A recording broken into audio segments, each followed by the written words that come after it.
everyone. I'm just walking back. I had to open the gate for Alan for the skid steer to dump out the manure. We're still cleaning barn by hand. That's our project we're doing right now. Then we got to move some dry cows around and make rooms for some cows that haven't freshened yet. But it's pretty nice out. It's snowing. I think we've gotten just a little like a dusting, but it's a real pretty snow. But I'm kind of getting sick of snow too.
Okay, so our plan now, we need to get her in the barn. That's Scootaloo, and she's due February 21st. But she's in here with all the dry cows and the bull. So we gotta get these guys out of the corral so we can get her in the barn. Okay. Come on, guys. Shh, shh. Come on. Come on. Come on. You gotta go out. Shh. Shh. Come on. Shh. Come on. Shh. Shh. Come on, Dot. Shh. Shh. Let's go, girls. Come on. Come on. Let's go. Come on. Shh. Shh. Come on. Come on. Shh. Come on. Let's go. Shh. Come on. Oh, go. I know. Come on. Come on. Out. Come on. Shh. Let's go. Come on. Ah. Come on. Let's go. Come on. Let's go, Sky. Come on. Huh?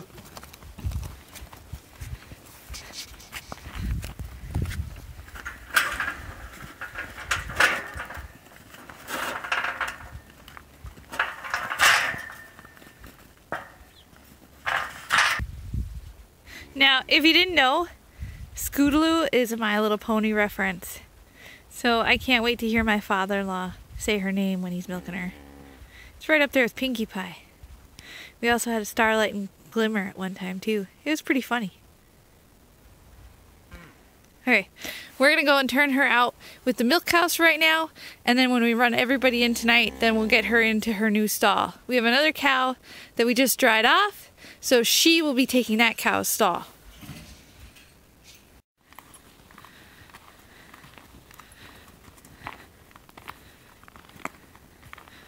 Now, she's another cow that we use compete breeding on, so here again, she'll either have a Holstein calf or she'll have a Jersey calf. But we don't get to find out till she has her baby.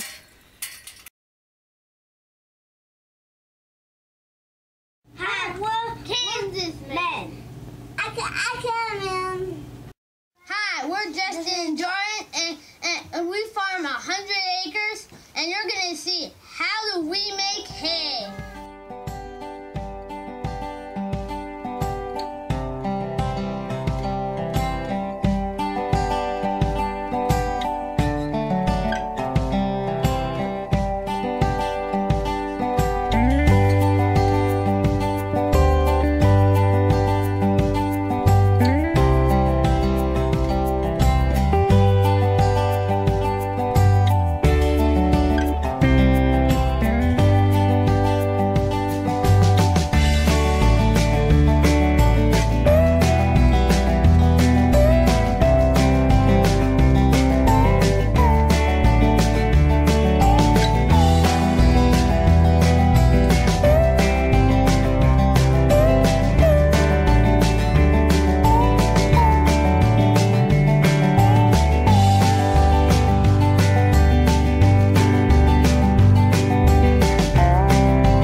Okay, so this is Izzy, and when Alan dried her off a couple days ago, her due date is April 11th.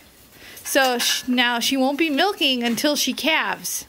But we left her in the barn a couple nights just because it was a little bit too cold after we dried her off. We wanted to make sure she didn't have too much swelling in her udder. So you can see we painted her pink. That way then we knew that she was dry treated and that she did not get milked in the tank. But we will be letting her out today now, and then Scootaloo will be coming into one of these stalls here. Okay, that's the dewormer.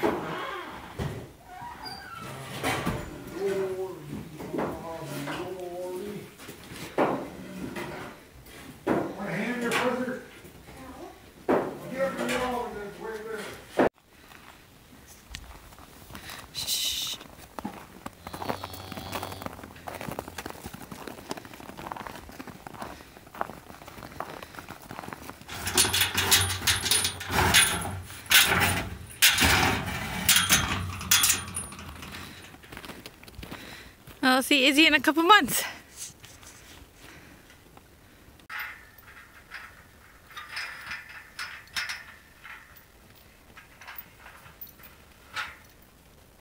Everyone's got to check out who the new cow is.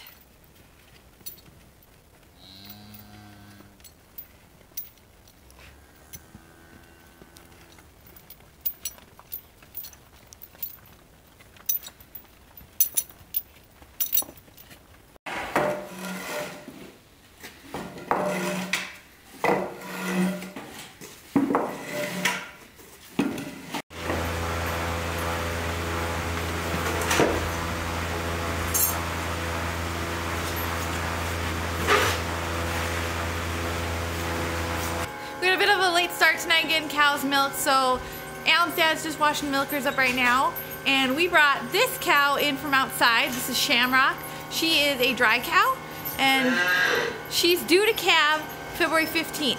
So what we do now, being as it's so cold right now, when they're outside for 2 months, they grow a pretty long shaggy coat. So what I'm gonna do is clip off the back of her hair, kind of help her breathe. It's no different than if you come in the house and you're wearing a winter coat, you overheat really fast. If a cow overheats really fast like that, they'll get pneumonia. So it's just a good preventative.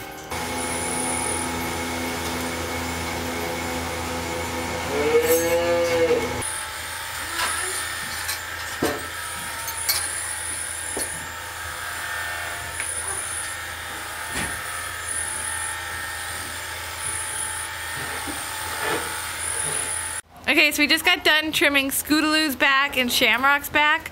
That way it'll help them be able to control their body temperature better, and they won't get quite so overheated in the barn.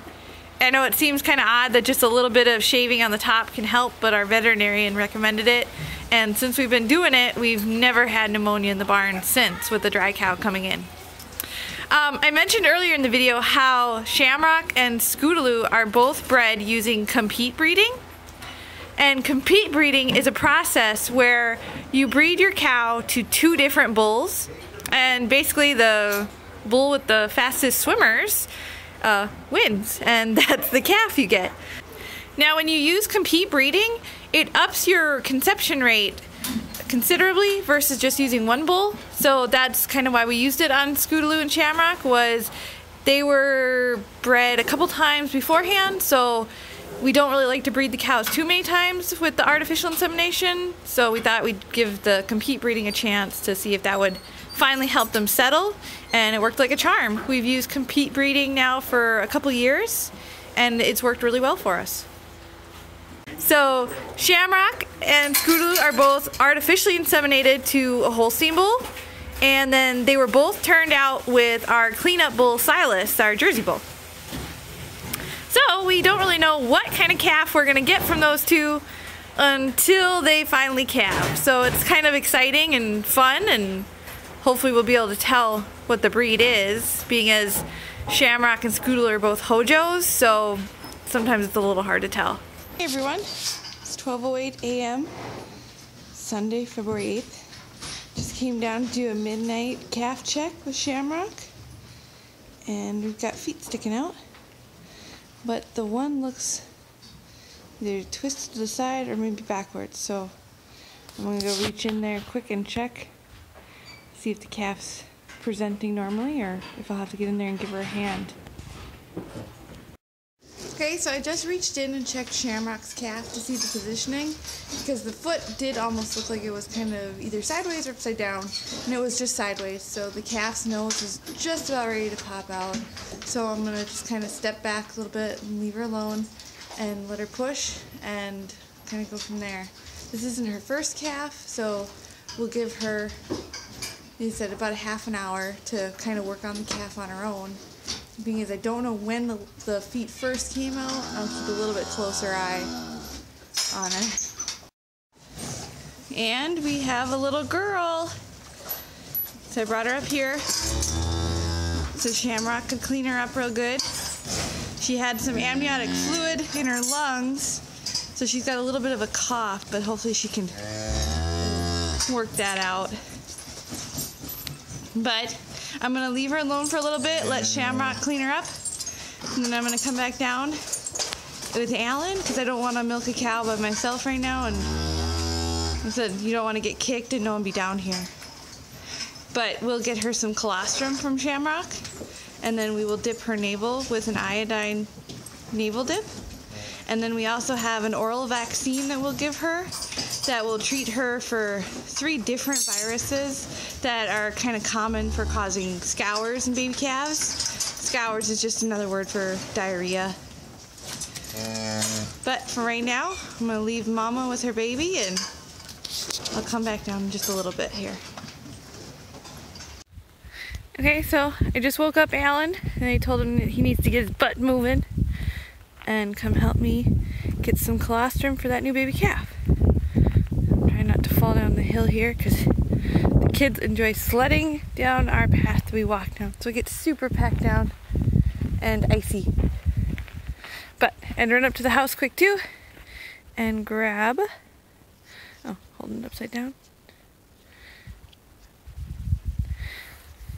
There we go. This is the oral vaccine that we give them, and it treats rotavirus, coronavirus, K99 plus E. coli. So we'll give that to this new little heifer calf, and then we'll get her some colostrum. Oh, look at that. She's already up, moving around, and she's looking for her first meal. Hey, little one. I'm not gonna say I forgot to tie her up, but yeah, I forgot to tie her up. So now she left her mom, but Jetta's taken over. Hi, little girl. She's just visiting everybody.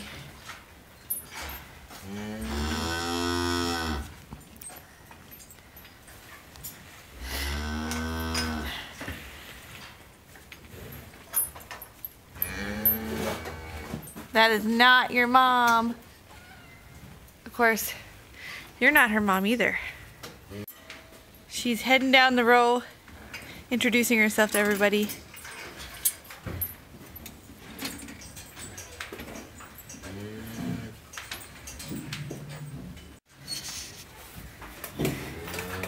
Now that she's a little drier, you can definitely tell that she is a Jersey cross calf.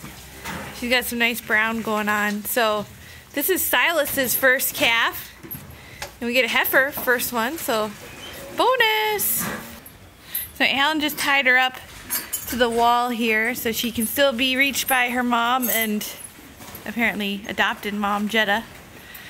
They can reach her, but then this way she can't be running around all over the barn or possibly get down like in the manure pit or something. Because that's where calves love to go, is the most dangerous spots there are. One thing I forgot to say too, that I can tell that she is Silas's calf.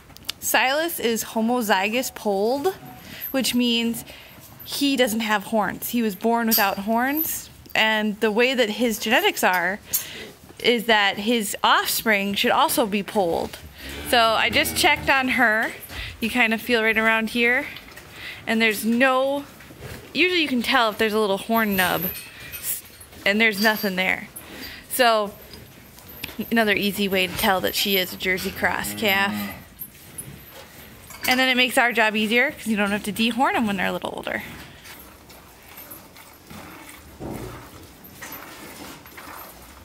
Now, that big old stringy thing hanging out of her, she is not cleaned yet, which means she hasn't passed the placenta. But that's part of it. So hopefully she'll clean here before morning chores. Don't you wish you hand milked all of our cows? No.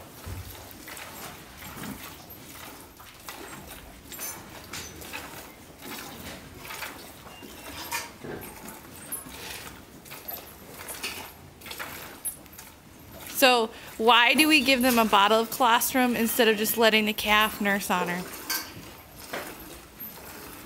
Well, sometimes if I got them in different stalls over in the corner by themselves, I'll let the calf nurse, but here it's too hard. They usually wind up either sucking on a different cow or falling and getting stuck in the grates or getting under another cow or getting stuck in the front. It's just way easier to have the calf tied up front and give them a bottle. But if I have the cows, all those stalls are filled with calves, but if I got a cow tied in there, that calf's there, then I'll usually let the calf suck. And sometimes the cow won't let the calf suck. Sometimes they'll bell her for the calf and lick the calf, and as soon as it goes to try nursing it, the cow will just kick the calf and just kick it away. So if that's the case, then it's way safer for the calf just to give it a bottle. And then this way too, you can make sure that the calf is getting milk. Sometimes they don't suck right or they don't get enough otherwise. This way you can kind of regulate how much they're getting, and they're not getting too much either. These little calves, if they get too much to start with, they can get a bellyache too. Get sick from that.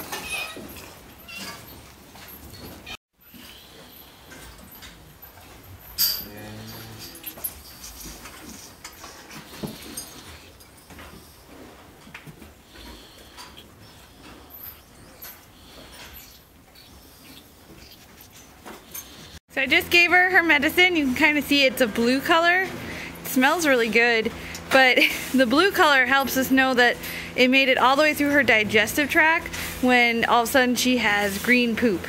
So that's how we know the vaccine went all the way through, and hopefully she has protection from those viruses.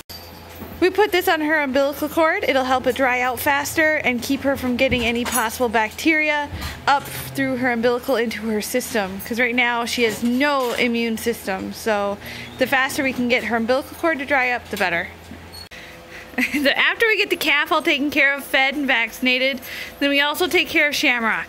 Now these are calcium pills. See, they're like as big as my hand. This is 1 dose, so she'll get both pills. Now this is to prevent hypocalcemia, which is basically when a cow calves, then she takes all the calcium from her own body and puts it into making milk. And then sometimes what'll happen is, like I said, they have hypocalcemia or milk fever. They'll go down, their muscles quit working, and if you don't treat it, they'll die from it. So this is a good preventative for it. Jerseys are especially prone for it. So we have this new calcium we just got, and we really like it, and they go down really good. This is the gun that we give the pill in, because they're cows.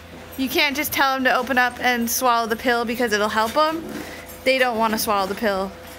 So this, we just kind of put it right down the back of their throat, and then they'll swallow it most of the time. Sometimes they'll regurgitate it back up, and then you get to do it again. But it's another good preventative. So now we've got everything done. So we'll leave them alone again, and then when Alan comes down in just a couple hours here to start milking, then we'll just keep an eye on her again, see how she's doing, see how the calf's doing, and we'll go from there. Oh, it's almost chore time again. It's about 3:30 p.m. Here's our little girl. She's all dried off, and she turned into a pretty light, kind of a chocolate brown. Shamrock's right there. We usually leave them in the barn for a day after they calve just to keep an eye on them. But tomorrow then, Shamrock will go outside with the rest of the milk cows. Hey everyone, it's Monday, February 10th. It's been a day since Shamrock calved and had her heifer, so we're gonna let her out today. We're just heading down to the barn right now to let cows out. But I wanted to show our trees this morning. Aren't they gorgeous? I don't know if the video gives it justice of just how pretty it looks right now. So it kind of makes up for it being like the 1 billionth day of winter.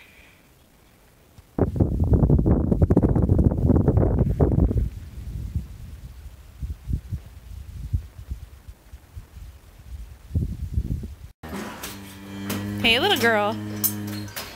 The kids were thinking that we should name her Clover because her mother's name is Shamrock. But like I said, she was born yesterday at about 12:08 a.m. A little after that. So Shamrock stayed in the barn with her yesterday, but now today you can see she's ready to get outside and go back to doing cow things.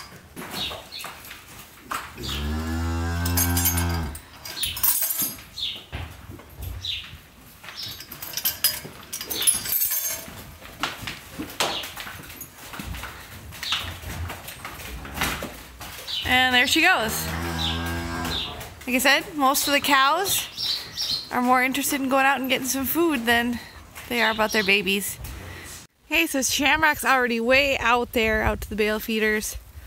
Like I said, there's no bellering, there's no crying for her calf, nothing like that. It's basically like a working mom who goes back on the job and she sends her little one off to daycare for the day. But if you like this video, please like and subscribe. We'll see you on the next one.